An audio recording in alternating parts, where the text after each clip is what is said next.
All right, so thank y'all for tuning in. This is going to be episode number 2 of Revealing the Sons of Perdition. Obviously, it's a little wobbly here, but that should be okay. I think we have it steady in this shot to where it won't at least move around.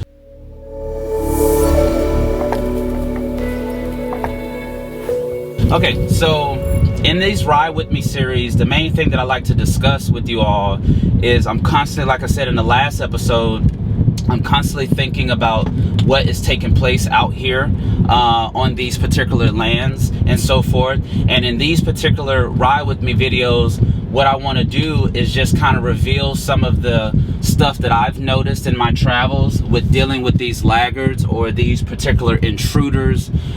Some of you might have heard me identify them as the civilization of deception. And we need to basically be aware of their vices. We have to be aware of the sorcery that they use and so forth.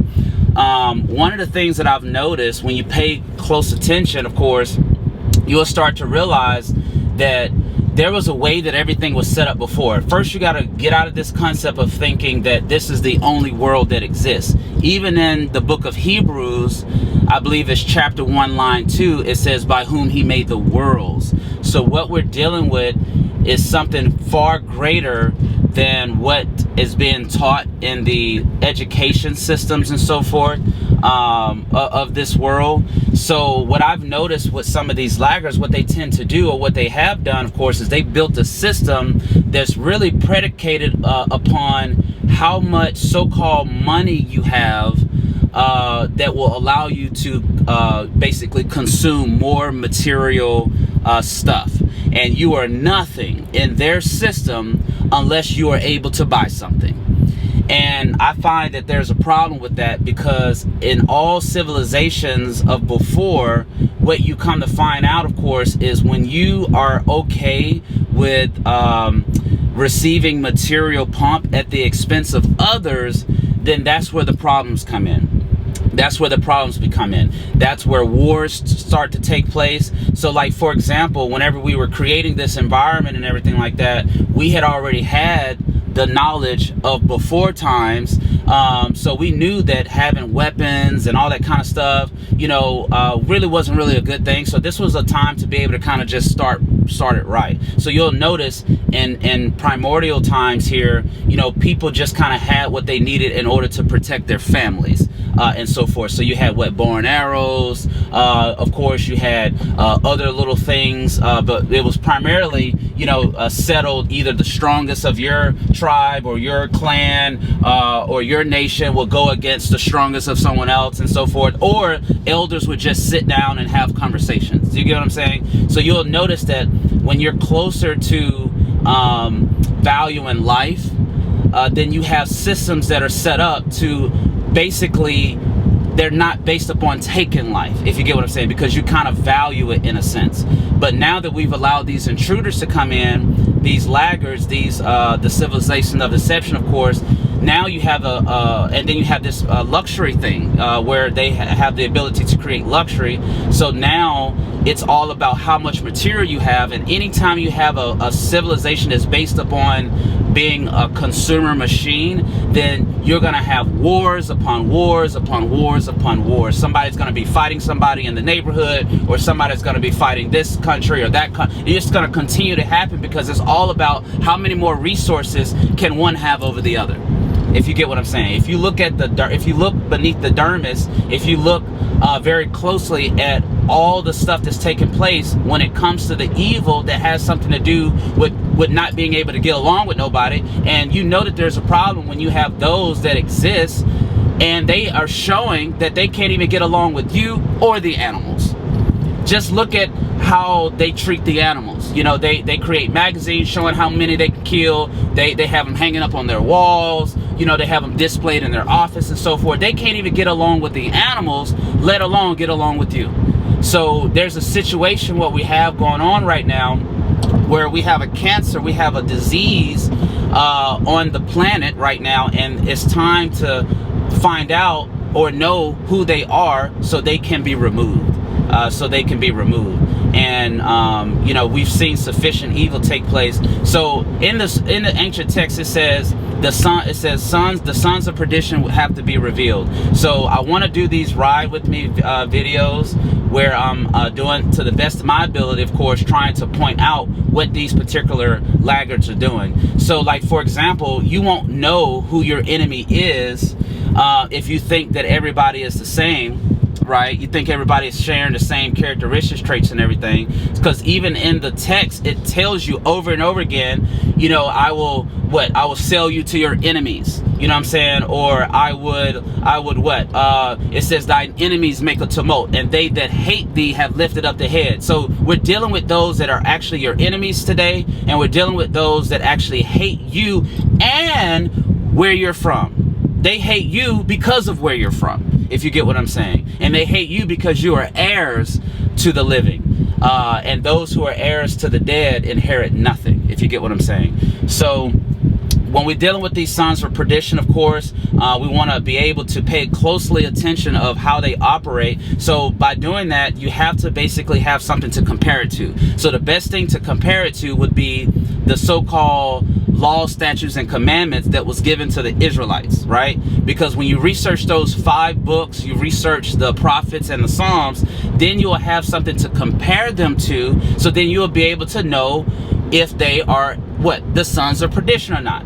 But when they tell you that the law is no more, do it thy wilt, but then they tell you about, there's a stop sign. Why didn't you stop at the stop sign? So everybody's following a lesser law, and they have abandoned the greater law, if you get what I'm saying.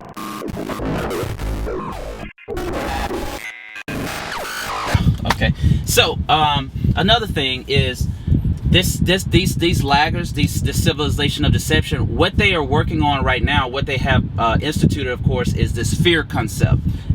Because I think there was a time where in ancient civilizations where you had these particular kingdoms that were actually weak, but that because they had killed for so long, or because they create psychological stratagem to make them appear strong, then a lot of people are basically let me stop calling them people, because even in the scriptures it says that I'll bring you to jealous with a foolish nation, and then it says them that are not a people, and I'll put that up here. So we're dealing with those that are not a people, okay? So we're dealing with animals. So what they've done is they've created a system of fear, and now because of that, it's causing you to not want to take back what belongs to you, if you get what I'm saying. In all ancient civilizations, people fought against intruders. They fought against the enemy. They fought against those who are coming and trying to take what doesn't belong to them, or they basically got rid of those who had shown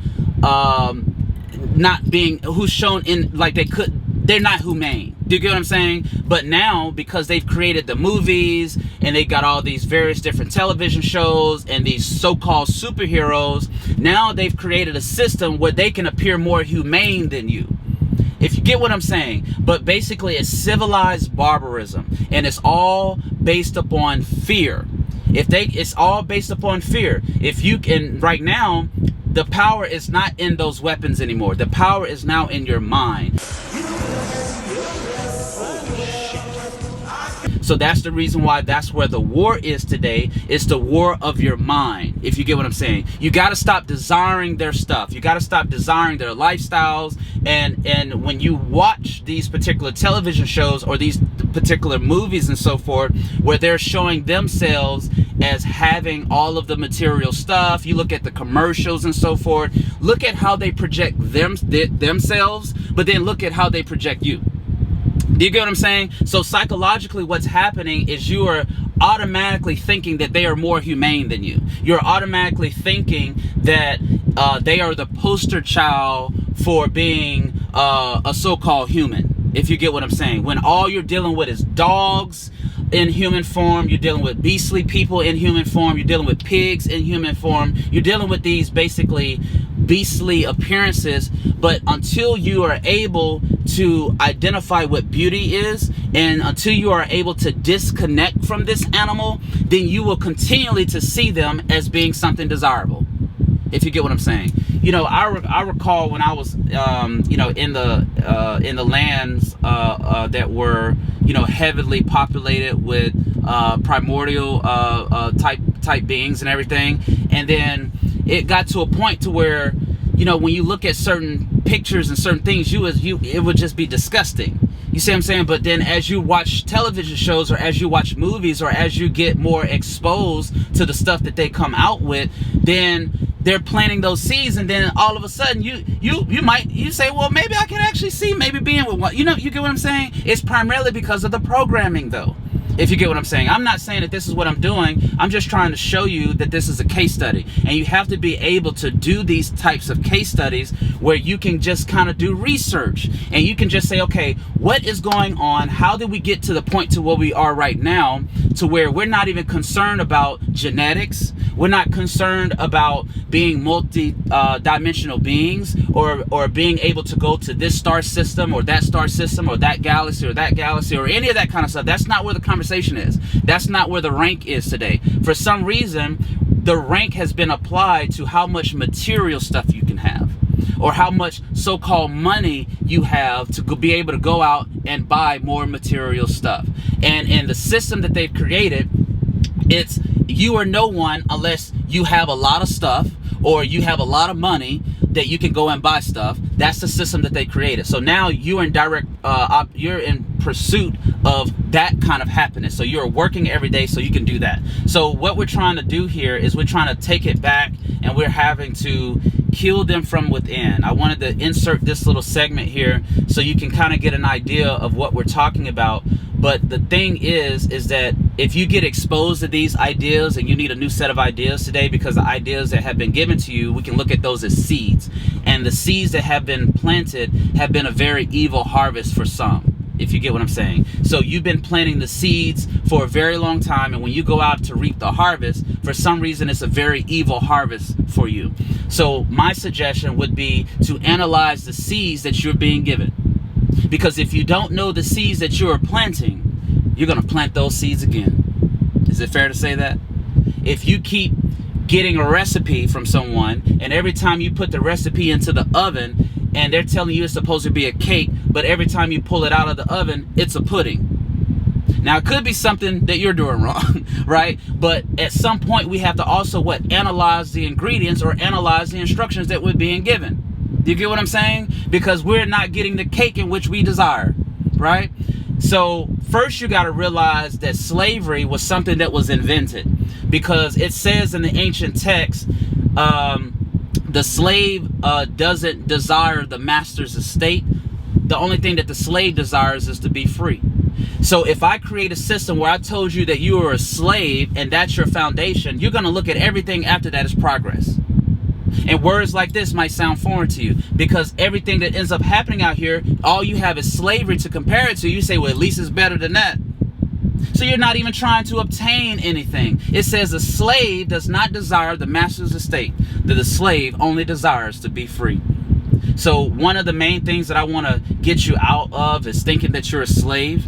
You get what I'm saying? Stop teaching people that is their foundation. You think that they don't have these months and these particular holidays or holidays set up for a reason? It's programming. They come out with another movie to keep the same programming going. 12 Years a Slave, Roots, all this stuff is part of the programming. Martin Luther King and all these various different things that they keep trying to make sure that you keep remembering that. Do you get what I'm saying? Because that's your foundation. That's the foundation they've created from you. So if you bring a seed, if you bring somebody into this world, into this system, and they are shown that their existence starts with what is it, 1629, and with slavery. Okay, can we go back 100 years prior? What about 200 years prior? You mean to tell me that they can go and dig up a bone, right, and scratch the tooth of the bone and tell you what kind of tools it used? Do you hear what I'm saying? They've been unearthing stuff and telling you that it's millions of years old, and they can tell you what it did and what it did. But when it comes to your history, why is that the big? What's the big secret? Why is it that in the school systems, when they're talking about you, they got to start with slavery? How come they can't expound 500 years? before, or 1,000 years, or 2,000 years. Do you hear what I'm saying? These people supposedly can send a man to the moon. Do you get what I'm saying? And you telling me they can't tell you that? So we have to look at this stuff very closely, because you have been deceived. And deception is to cause one to accept what is false and invalid and to treat it as if it was true and valid. And then you have the opposite of that, is to take something that is true and valid, right, and to treat it as if it was false and invalid. You know, so that's the reason why I want to do these particular videos. This Sons of Perdition thing is a very, very important topic, and I'm going to keep beating it and beating it and beating it and beating it into the mindsets of whoever watches these videos, and hopefully we will get it. And we have to kill it from within first, though. You got to kill it from up here. Don't be worried about, you know, anything out here. It's within. So do it from within. Disconnect, fast from the world from within, so you can see the Father, so you can get the divine instructions, so you can get the coded messages that are already within you unlocked, if you get what I'm saying. And then you will be able to transmute this whole thing. All right, so it's a team agenda that we're working on right now. So now let's just identify who the players are. Are you with me on that one? All right, I'll see you in the next video.